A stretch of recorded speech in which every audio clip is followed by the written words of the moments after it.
J'ai créé il y a un peu plus de 8 ans donc à Marseille, hein, je suis un local de l'étape, un institut qui s'appelle l'Institut Inspire, qui est aujourd'hui en fait une société coopérative d'intérêt collectif. Donc c'est une entreprise, mais on n'a pas les moyens de payer des lobbyistes à Bruxelles. C'est une entreprise qui ne distribue pas de dividendes, donc on est une entreprise à but non lucratif. Et donc nos actionnaires sont rémunérés en dividendes sociaux ou environnementaux, si on essaye d'améliorer le monde, voilà. Et on est d'ailleurs sur un mode de gouvernance qui est celui de l'économie sociale et solidaire, hein, qui est le principe d'une personne, une voix. C'est-à-dire que ce n'est pas le nombre d'actions que vous avez dans l'entreprise qui vous donne le poids, c'est la personne qui est présente effectivement au conseil d'administration qui a un certain poids. Et ce que j'essaye de faire donc à travers cet institut, c'est notamment de démontrer dans ces relations entre économie et biodiversité que on a beaucoup parlé, vous savez, il y a quelques années, de faire l'économie de la biodiversité, d'évaluer les services rendus par les écosystèmes, etc. Ce qui peut avoir un sens dans certains cas en termes de recherche scientifique, effectivement, mais qui par contre en termes de gestion ne nous aide pas beaucoup. Et dans des perspectives de développement soutenable nous aide encore moins, puisque l'objectif c'est pas de mettre la biodiversité dans l'économie, c'est plutôt de remettre l'économie dans la biodiversité, dans la dynamique de la biosphère. C'est ce que je vais essayer de vous démontrer. Alors au passage, je fais un petit peu de pub, excusez-moi. J'ai écrit un bouquin il y a quelques années qui s'appelle L'économie expliquée aux humains, où d'ailleurs je donnais la parole à un insecte, donc à quelqu'un issu de la biodiversité assez loin de chez nous, pour nous expliquer comment, si la nature pouvait nous parler, comment elle verrait l'économie, et quelle conseils elle pourrait nous donner, quels éclairages elle pourrait nous donner sur notre manière de faire. Donc c'est un bouquin qui est assez rigolo. Et le deuxième sortira au mois d'octobre de cette année et s'appelle Perma-économie. Et je conclurai par là, d'ailleurs, pour donner quelques pistes là-dessus. Alors je vais ouvrir en vous posant une question. À votre avis, puisque vous savez, hein, dans toute civilisation, il y a ce qu'on appelle un mythe fondateur, il y a un imaginaire partagé, il y a des croyances collectives comme ça. Alors quel est le mythe fondateur, selon vous, de notre civilisation ? Il va falloir que vous criez fort parce que vous n'avez pas de micro là pour l'instant. Est-ce que quelqu'un a envie de le dire? Non, pas d'idée? Si?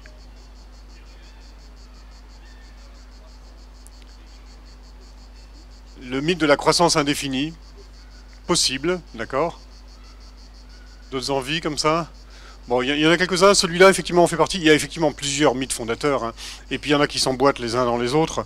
Il y a effectivement celui de l'abondance, donc de l'infini quelque part, hein, de cette abondance de ressources, et puis on peut continuer à faire comme on a toujours fait, puisque les ressources sont toujours là. Il y a celui du progrès technique aussi.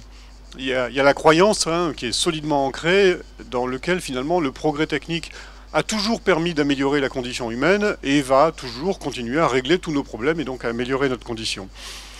Et puis il y a celui de la domestication de la nature, domestication du sauvage, du vivant, la quête de maîtrise finalement de l'humanité par rapport à son destin et par rapport au monde qui nous entoure. Et vous savez, on peut regarder, hein, ça peut être, on va le faire avec le nez de clown, comme ça, il y a un mouvement de balancier souvent dans notre rapport à la nature, la manière dont on se représente la nature. D'un côté, la nature elle est belle, elle est généreuse, elle est bonne, elle est attirante. Et puis de l'autre côté, et ça oscille selon les périodes, selon les civilisations, selon les croyances aussi, ben de l'autre côté, la nature, elle est effrayante, elle est repoussante, elle est étrangère et il faudrait s'en protéger. Ou il faudrait en tout cas, dans les périodes où on est un peu plus bienveillant dans notre regard vis-à-vis de la nature, il faudrait en tout cas la canaliser dans son extravagance peut-être. Et finalement, voilà, c'est notre mythe fondateur, la culture de la société technologique dans laquelle on vit. Elle repose sur la croyance que notre technologie pourra faire mieux que la nature, pourra, voire même dans certains cas, se substituer à la nature, et que ce sera pour le bien de l'humanité. D'où l'idée des OGM, par exemple. Hein, les plantes ne sont pas assez compétentes pour faire le travail qu'on leur demande de faire, nous donner de quoi manger, par exemple. Donc on va faire des OGM pour avoir des plantes plus performantes. D'où l'idée qu'on commence à voir aussi aujourd'hui, je ne sais pas si vous avez entendu parler de ces projets-là, on appelle ça les robobees, hein, les robots abeilles. Donc ce seraient des petits robots qui iraient polliniser les plantes, parce qu'un jour les abeilles vont disparaître, mais heureusement on a une solution technologique déjà, pour quand les abeilles disparaîtront, on aura des robots abeilles. Puis après il y a des choses comme la biologie de synthèse par exemple, où là on va encore plus loin que les OGM, on va fabriquer des organismes vivants complètement artificiels, avec des banques de gènes, et même peut-être d'ailleurs avec des gènes qui n'existent même pas aujourd'hui, pour programmer un être vivant, pour lui faire faire des fonctions qui n'existent pas aujourd'hui peut-être. Alors c'est pas du fantasme, hein, c'est des choses qui dans certains laboratoires ont franchi petit à petit les seuils de la faisabilité. Et finalement, aujourd'hui on a l'impression que la technologie, quand on peut faire, ben on fait. On se dit pas mais pourquoi vous l'avez fait? En général, quand on demande à quelqu'un qui est dans ce type d'innovation-là, on lui dit pourquoi vous l'avez fait, ben il dit ben, parce qu'on pouvait le faire. il ne se pose pas la question de la finalité, de l'intérêt, de la justification éthique ou de l'intérêt pour l'humanité. Et ça peut aller jusqu'au transhumanisme, par exemple, hein, où là, l'idée, c'est d'améliorer l'espèce humaine elle-même, donc de la doter de performances au-delà des performances humaines. Alors certes, je ne dis pas ça parce que le Tour de France commence aujourd'hui, mais ça pourrait concerner pas mal de monde. Alors ça concernerait surtout des très riches, hein, mais ce transhumanisme, c'est pareil, c'est des milliards de dollars qui sont investis par des grosses fortunes mondiales dans l'amélioration de la génétique de l'homme et l'amélioration de ses performances. Alors je vais faire un petit retour en arrière pour voir comment on en est arrivé là, d'où on vient finalement. Je vais faire un retour même très loin en arrière, hein, on pourrait aller au paléolithique, hein, vous savez, l'âge de pierre, à une époque où on n'avait pas encore des maisons comme aujourd'hui et où les humains sur Terre étaient chasseurs-cueilleurs, nomades, se déplaçaient et suivaient des troupeaux finalement. Alors c'est pas une période qui a été sans créativité, sans génie humain, sans progrès technique. Quand on regarde les connaisseurs, hein, les techniques de taille de pierre par exemple, voire de fabrication d'armes de chasse, le propulseur, puis l'arc, etc., ça a été fait par des hommes du paléolithique, ils étaient au moins aussi intelligents que nous, et ils étaient capables de réfléchir sur un progrès technique. Mais leur relation à la nature, c'était que eux faisaient partie de la nature, et finalement ils suivaient les troupeaux, ils suivaient le gibier, ils suivaient les ressources, et ils évoluaient en fonction de ce que la nature pouvait leur prodiguer comme ressources. Et puis à un moment donné, il y a eu un gros changement dans notre relation à la nature, c'était le néolithique il y a à peu près 8000 ans, et là c'est l'invention de l'agriculture, et c'est l'idée qu'on peut stocker des graines d'une année sur l'autre et les ressemer. Donc ne pas attendre que les plantes poussent tout seules. C'est l'idée qu'on peut élever des animaux plutôt que d'aller les chasser, comme ça on les a toujours sous la main, c'est plus pratique. Et puis du coup on va se mettre à les sélectionner, les améliorer, pour leur faire faire ce qu'on a envie de qu'ils fassent. Et donc cette invention de l'agriculture amène deux changements fondamentaux. C'est la sédentarisation, donc on n'a plus besoin d'être nomade, on n'a plus besoin de suivre les troupeaux, les troupeaux on les a chez nous, donc on sédentarise. Et puis on va inventer les villes du coup, puisqu'on est sédentaire, on va regrouper les humains dans des grands pôles urbains. Et ça commence tout ça il y a 8000 ans, moins 8000 ans, moins 7000 ans, etc. C'est relativement récent. Et puis comme par hasard, les anthropologues constatent aussi que c'est à ce moment-là qu'on aurait inventé la guerre. C'est-à-dire qu'avant, on était propriétaire de rien, on suivait les troupeaux, la nature était à tout le monde, donc il n'y avait pas de raison de se faire la guerre. De temps en temps, il y avait quelques échauffourées peut-être, mais pas vraiment de guerre. Et les guerres apparaissent au moment où on commence à se fixer, sédentariser. Pour poursuivre un petit peu et avancer dans le temps, au XVIIIe siècle, XIXe siècle, on a eu un phénomène en Angleterre qu'on appelle l'enclosure. L'enclosure, c'était la pose des premières barrières, l'invention du fil de fer barbelé, d'ailleurs les clôtures, hein, pour parquer les troupeaux. Jusqu'avant, les troupeaux étaient parqués dans des espaces qui étaient partagés, finalement, c'était un peu une sorte de bien commun. Et puis certains se sont dit, non, on va s'approprier les terrains, on va faire parquer nos troupeaux. On arrive à l'invention quelque part du capitalisme terrien, où on investit des moyens pour acheter de la terre d'abord, puisque la première richesse c'est la terre. Et puis arrive la révolution industrielle. Là encore, une grosse révolution technologique, on peut faire des choses nouvelles. Et puis donc on a l'apparition d'un capitalisme industriel, d'un capitalisme financier. Ce qui compte, c'est les moyens d'investir dans des moyens, dans des ressources, dans des usines, des moyens de production, etc. Puis on continue l'appropriation, la domestication du vivant avec la révolution verte.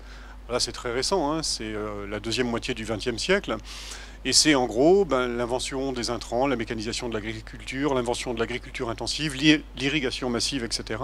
Et on voit bien qu'il y a une sorte d'emballement, d'accélération finalement, de la manière dont, à travers la technologie, on va essayer de maîtriser et de domestiquer le vivant dans son ensemble, c'est-à-dire pas seulement quelques espèces qu'on met dans les fermes, mais finalement la nature et les processus naturels. En tout cas, c'est un rêve qu'on a essayé de poursuivre comme ça. Mais il se passe que Darwin nous a expliqué que les espèces évoluent, et les espèces évoluent notamment en réponse à des pressions environnementales. Il se trouve que l'humanité et le progrès technologique, c'est une pression environnementale qui s'exerce sur les espèces. Et donc l'évolution ne s'est pas arrêtée. Les espèces, elles répondent aux pressions qu'on exerce sur elles. Le problème, c'est qu'elles ne répondent pas toujours dans un sens qui nous est favorable. Mettez-vous, il y a un siècle à peu près, on avait dans la mer, un peu plus d'un siècle, une abondance de poissons absolument extraordinaire. Un chercheur d'ailleurs qui s'appelait Thomas Henry Huxley, qui était un compagnon de route de Darwin, qui était un des grands savants de son époque, disait officiellement dans un rapport qui a été publié à la Royal Academy en Angleterre, il y a plus de poissons dans la mer que l'humanité ne pourra jamais empêcher. Aujourd'hui, la FAO nous dit que si on fait rien, dans 40 ans, il n'y aura plus de choses bonnes à manger dans la mer. Et la réponse des écosystèmes à cette pression, ben, c'est que l'écosystème il continue à tourner. Il y a toujours des échanges de carbone, d'azote, de phosphore dans les écosystèmes. Les grands cycles biologiques comme ça continuent à fonctionner. Mais ils fonctionnent comment? Ils fonctionnent avec ce qu'on voit dans le delta du Mississippi ou dans le delta du Yangtze, où on a des écosystèmes qui sont aujourd'hui dominés par les méduses et les algues vertes. Ben, je ne sais pas si vous avez essayé, mais une salade de méduses et d'algues vertes, c'est quand même beaucoup moins bon qu'une salade de poisson ou des poissons frits. Donc là, la réponse de l'écosystème, elle est là. L'écosystème continue à fonctionner, mais c'est une réponse qui n'est pas favorable à l'espèce humaine. Et on commence à se dire que finalement, cette quête de maîtrise, on n'a pas tout à fait réussi. Alors il y a un jalon, je voudrais quand même faire un petit clin d'œil, hein, la phrase qui intitule ma conférence aussi, on la doit à Descartes, au discours de la méthode, hein, c'est cette fameuse phrase qui voudrait que l'humanité se rende comme maître et possesseur de la nature. Alors, il faut remettre les choses dans son contexte aussi et donner quelques excuses à Descartes, parce que finalement, il a fait son boulot et on aurait peut-être fait la même chose aussi. Descartes, il écrivait ces lignes. L'Europe sortait d'une période qu'on appelle le petit âge glaciaire, hein, en 1634. Le petit âge glaciaire a duré à peu près 150 ans. C'était une période extrêmement dure pour les humains, les Européens de l'époque, parce que les récoltes étaient très mauvaises, l'agriculture était très peu productive, donc il y avait beaucoup de famines. Les populations affaiblies par les famines souffraient énormément des épidémies, on sortait aussi d'une grande épidémie de peste. La médecine était balbutiante, et l'agriculture, on l'a vu, ne pouvait pas répondre aux besoins de l'humanité, pour répondre à l'humanité. Donc finalement, le progrès technologique était une voie de sortie. Et la voie de la raison à l'époque de Descartes, l'invention de la modernité, hein, la modernité c'est la transcendance, c'est-à-dire s'affranchir des caprices de la nature, c'était ça le progrès, et de mobiliser tous les savoirs et tous les potentiels de la raison pour améliorer la médecine, pour améliorer les pratiques agricoles, pour donner à chacun de quoi vivre et se nourrir décemment. Et on peut dire que ça a plutôt bien marché pendant un certain temps, et qu'effectivement la conséquence de l'approche moderne a été une baisse des famines, globalement, une baisse des épidémies, en tout cas dans les pays les plus riches, effectivement, et une augmentation de l'espérance de vie, en tout cas aussi dans les pays qui avaient accès à cette technologie au plus grand savoir. Mais aujourd'hui, on se rend compte, comme on l'a vu avec les poissons et des méduses et des algues vertes, qu'on arrive un peu à la limite de ça. C'est que finalement, le progrès technique a pendant longtemps masqué un autre phénomène qui ne se voyait pas, du coup, puisqu'il était masqué, c'était la dégradation des écosystèmes. Je donne un exemple avec l'agriculture et la révolution verte. Le fait qu'on ait des intrants, le fait qu'on laboure, le fait qu'on envoie de l'eau, qu'on irrigue, etc., on a pu masquer pendant une bonne cinquantaine d'années l'appauvrissement des sols, l'appauvrissement de la couche d'humus, la perte de la biodiversité des sols qui fournissaient aux sols leur fertilité, leur capacité à stocker l'eau, à recycler le carbone, l'azote, le phosphore, etc.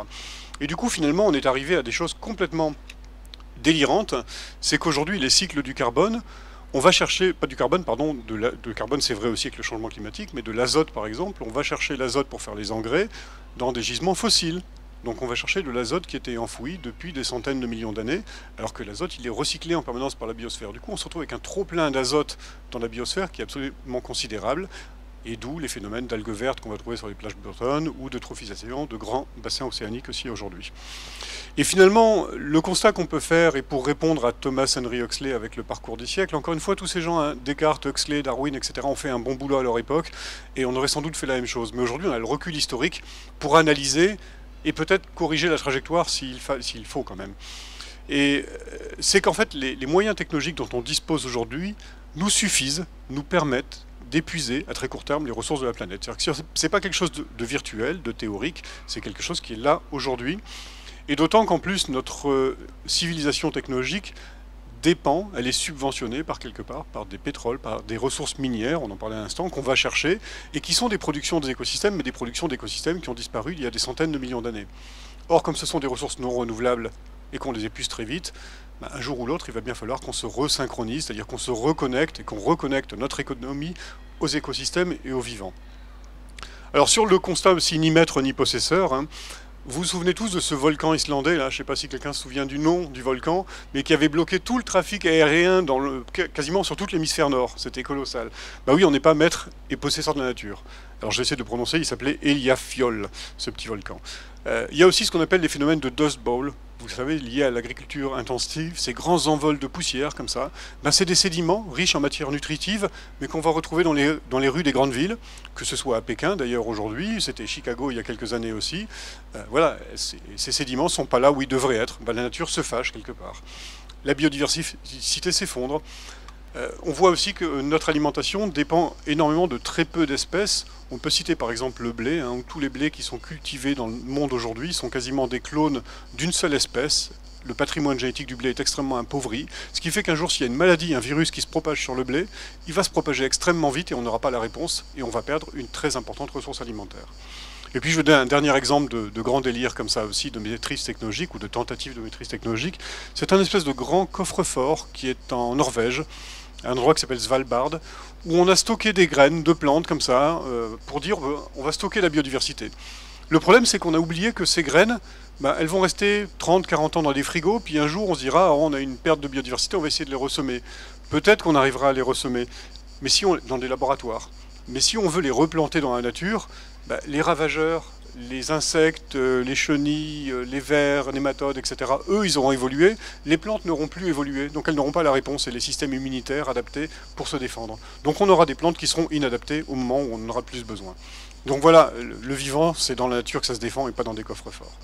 Alors, tout ça pour dire, et ça va être un peu tout doucement ma conclusion, c'est que globalement, cette nouvelle économie, elle doit reposer sur des nouvelles valeurs, sur une nouvelle attitude vis-à-vis du monde vivant, vis-à-vis de la biodiversité. Et c'est un mélange à la fois de complexité et de reconnaître et d'accepter la complexité du vivant. D'ailleurs, j'ai envie de dire souvent quand j'entends le mot complexité, vous savez, il est très négativement connoté. Mais quand j'entends un journaliste à la télévision dire la situation est complexe, elle est bloquée. Je dis non, t'as rien compris, la situation elle est compliquée, oui, parce qu'on est très doués, nous, pour rendre les choses compliquées. Mais la complexité, c'est la vie. Et sans complexité, il n'y aurait pas de vie. La grande propriété des systèmes vivants, c'est qu'ils sont complexes, et c'est ce qui leur donne leur dynamisme, leur résilience et leur capacité d'évolution. Sans complexité, on n'a pas la vie. Donc la complexité, c'est une valeur positive qu'il faut absolument réhabiliter. La deuxième chose, c'est cette notion un peu de ménagement. Alors ménagement, c'est un terme de vieux français, qui est passé par l'anglais d'ailleurs et qui est revenu sous le nom de management. Mais ménagement, ça voulait aussi dire laisser faire quand ça se passe bien. Et c'est un peu l'éthique du non-agir qu'on retrouve chez certains pionniers en agronomie, notamment au Japon avec Manazobu Fukuoka. Le non-agir, c'est de dire mais finalement, laissons faire, la nature est très compétente, sait faire plein de choses. On accompagne les processus, mais on ne va surtout pas chercher à tout maîtriser, tout domestiquer. Et je vais vous donner deux exemples comme ça. Vous allez voir que c'est votre quotidien tout ça aussi. Est-ce qu'il y a des gens qui sont venus en vélo ici, aujourd'hui? Oui, 1, 2, 3, 4, 5, voilà, très bien, bravo. Hein. C'était comment? Super, c'était bien. Hein. Le vélo, c'est typiquement une activité extrêmement complexe et qu'on fait tous pourtant très souvent sans y penser. Déjà, les mathématiques pour tenir en équilibre sur un vélo, pour tourner, etc., ça pourrait tenir dans un bouquin, c'est des équations extrêmement compliquées. Ensuite, quand vous êtes en vélo, il faut garder votre cap, il faut pédaler, il faut surveiller l'environnement. Il y a des gens qui peuvent surgir, il faut doubler, il faut être doublé, il faut croiser des gens, il faut s'arrêter au feu, il faut savoir où on va, etc. Il y a un nombre de paramètres à maîtriser qui est absolument délirant. Et pourtant, on le fait naturellement. Ça veut dire qu'on est naturellement bien câblé pour naviguer dans la complexité. Si on sait le faire individuellement, pourquoi on ne sait pas le faire collectivement? Il faut que notre société collectivement apprenne à faire du vélo dans la dynamique du vivant, c'est-à-dire être en équilibre dynamique. La deuxième chose, est-ce qu'il y a des gens qui font, c'est un peu plus difficile et plus rare à Aix-en-Provence, du surf ici, ou qui en ont fait un jour, non? Bon, vous avez tous vu les images de surfeurs à la télévision. Pour moi, le surfeur, c'est l'antithèse du bulldozer. Vous savez, le bulldozer, c'est que j'ai une grosse machine puissante sous les mains, j'ai un gros accélérateur, et puis je peux pousser des grosses quantités de terre sous mes pieds, etc. Le surfeur, il pèse rien, il est totalement insignifiant par rapport à la vague, il va évidemment pas domestiquer ni dompter la vague, mais toute son agilité et toute son intelligence va être mise au service d'un but qui est de se tenir à la crête de la vague le plus longtemps possible. Je crois que la relation de l'humanité au vivant, c'est ça, c'est d'être capable de surfer la crête de l'évolution le plus longtemps possible, et ça suppose beaucoup d'humilité, beaucoup d'agilité, et si on est arrogant et si on essaye de dire on va commander à la vague, on se fera éjecter très vite. On se fera éjecter de la vague du vivant de la même manière aussi. Et alors en économie, qu'est-ce que ça peut donner tout ça? En économie, déjà la première chose à reconnaître, c'est que l'économie, elle dépend des systèmes vivants. On a souvent tendance, d'ailleurs, on en a bien parlé juste un instant aussi, c'est vrai que nos activités économiques, elles ont un impact sur la nature. Et quand on regarde que les impacts, il y a de quoi déprimer aussi. Mais si on arrive à faire comprendre à tous les gens qui font l'économie aujourd'hui, à tous les chefs d'entreprise, etc., que leur activité, elle dépend d'abord de l'utilisation de choses qu'on va chercher dans la nature, de choses matérielles ou immatérielles d'ailleurs, hein, parce qu'on va aussi chercher des idées dans la nature, alors on va peut-être commencer à changer le regard. Si on perd la nature, si on perd le vivant, on perdra toute possibilité de créer de la richesse et de créer des emplois demain.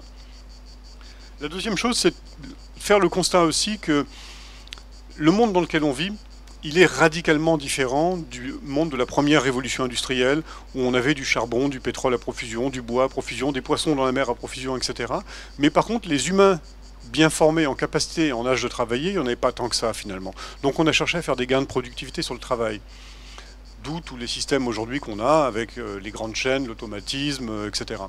Aujourd'hui, le vrai problème, c'est que notre économie, elle cherche à faire encore des gains de productivité sur le travail, alors que la capacité de travail, elle est abondante. Et la démonstration, c'est qu'il y a des grands taux de chômage partout. Et par contre, on continue à gaspiller ce qui est devenu rare, les ressources naturelles, l'énergie, l'espace, hein, les sols, etc. Et donc, on est vraiment dans cette inversion des raretés. Et cette nouvelle économie demain, elle devrait créer de la valeur sur de l'immatériel et arrêter de surexploiter, donc donner du travail à tout le monde et arrêter de surexploiter les ressources naturelles. Et tout ça, ça nous donne quelques pistes, effectivement, pour innover autrement, inventer des nouveaux modèles économiques, pour rapprocher l'économie des citoyens, des besoins et de la valeur créée, avoir une vraie économie sur la valeur ajoutée et le bénéfice. Quelqu'un disait ce matin, mais l'économie, oui, on en a besoin, c'est essentiel, mais l'économie, elle est au service d'un projet de société. Ben, la question, c'est ça, c'est quel est notre projet de société, quels sont nos besoins, et comment l'économie peut être mise au service de la satisfaction de ces besoins-là. Vous savez, on a tous en tête hein, ces fameux schémas où on représente le développement durable. On a trois sphères comme ça, qui se chevauchent en partie. On a une sphère écologique, une sphère sociale et une sphère économique. Et puis, certains d'entre vous connaissent peut-être plus le schéma qui était proposé par René Passé, où en gros, on a la sphère écologique qui est à l'extérieur et qui est en fait la biosphère. On a la sphère sociale qui est à l'intérieur, parce que l'humain, l'humanité, c'est une espèce vivante, donc elle s'inscrit dans la biosphère. Et puis, on a l'économie, qui est un instrument inventé par l'humanité pour produire des richesses et pour distribuer des richesses. Et donc l'économie est le troisième cercle, mais à l'intérieur de l'humanité. Aujourd'hui, on a souvent l'impression que c'est l'inverse, que c'est l'humanité qui est au service de l'économie. Il faudrait peut-être remettre les choses dans l'ordre.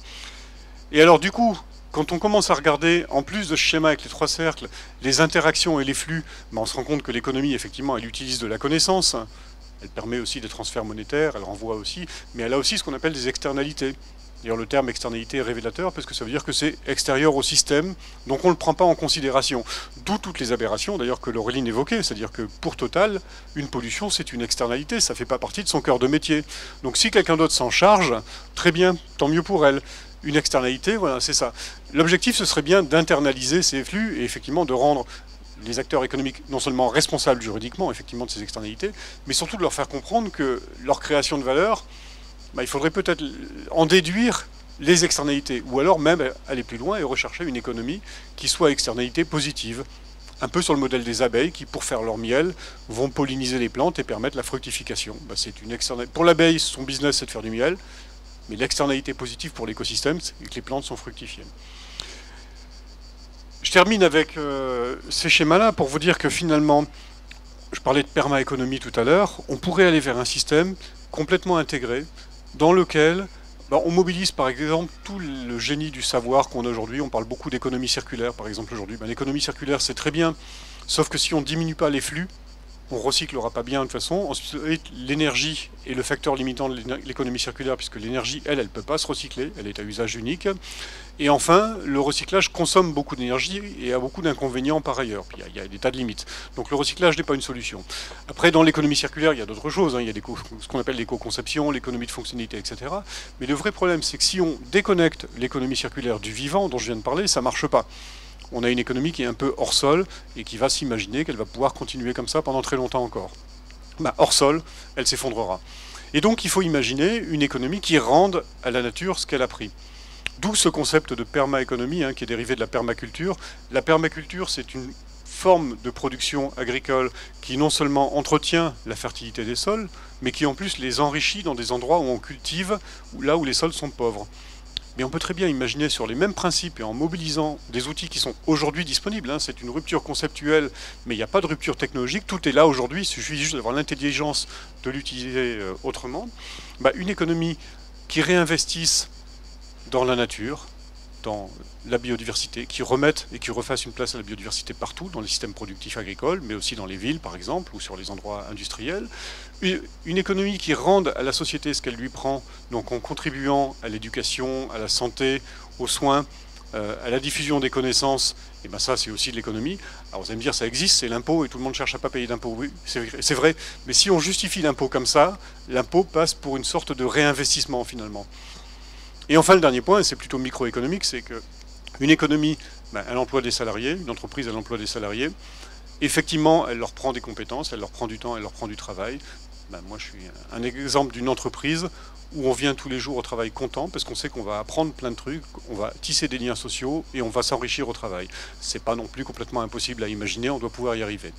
Donc ces principes de la permaéconomie, voilà, c'est rendre ce qu'on prend, réinvestir, après tout, ça c'est un langage que les économistes connaissent bien, le réinvestissement on sait le faire, mais le réinvestissement dans le capital naturel, dans le capital social, dans le capital humain, on ne sait pas bien faire aujourd'hui alors qu'on devrait théoriquement être capable de le faire. Et c'est, enfin, j'allais dire, une économie qui permet de créer les conditions d'une nouvelle prospérité partagée, parce que c'est ça la question clé. Et là, ça oblige à faire aussi un petit peu d'étymologie. C'est prospérité. On pense toujours à accumulation de richesses, c'est quelqu'un qui est prospère. Prospère, c'est quelqu'un qui a un bon gros ventre, et puis un portefeuille bien garni, et puis une belle voiture dans le garage. Non, être prospère, étymologiquement, c'est avoir confiance en l'avenir. Or, nous sommes aujourd'hui, et ça a été dit par quelqu'un ce matin d'ailleurs, paradoxalement dans une société qui n'a jamais été aussi riche qu'aujourd'hui, mais qui n'a jamais eu aussi peu confiance en l'avenir qu'aujourd'hui. Donc nous ne sommes pas prospères, nous sommes riches, mais cette richesse est mal répartie et nous n'avons pas confiance en l'avenir, nous avons peur de l'avenir. Le rôle de l'économie, c'est de donner à chacun confiance en l'avenir.